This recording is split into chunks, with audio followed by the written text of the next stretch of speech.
My channel panch phoron and my cooking blog. আজ আমি আপনাদের সঙ্গে শেয়ার করছি একটা মাছের ঝোল, একটা রুই মাছের ঝোল। রুই মাছটা একটু অন্যভাবে রান্না করেছি।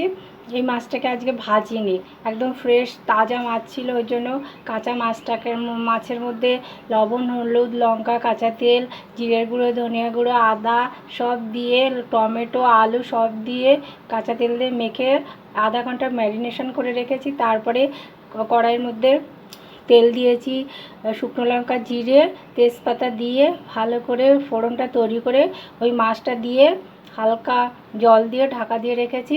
নামানোর আগে যেই ভালো করে হয়ে গেছে, সব সিদ্ধ হয়ে গেছে, নামানোর আগে ধনেপাতা, কাঁচা তেল দিয়ে ছড়িয়ে নামিয়েছি। এই যে আমার মাছের ঝোল। কেমন লাগছে? আমি নুন টুন সব চেক করেছি, সব ঠিক আছে। এইভাবে রান্না করেছি ফ্রেশ রুই মাছ। আপনারা ফ্রেশ রুই মাছ এইভাবে ট্রাই করে দেখতে পারেন, মনে হয় ভালোই লাগবে। আমার তো খুবই ভালো লেগেছে, আমি চেক করেছি যখন। সবাইকে দুপুরের শুভেচ্ছা জানিয়ে ভিডিওটি শেষ করছি।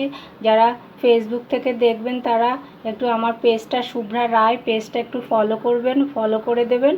আর ইউটিউব থেকে যারা দেখবেন তারা অবশ্যই একটু আমার চ্যানেলটা একটু সাবস্ক্রাইব করে আমার পাশে থাকবেন। সবাইকে ধন্যবাদ জানিয়ে ভিডিওটি এখানে শেষ করলাম। নমস্কার।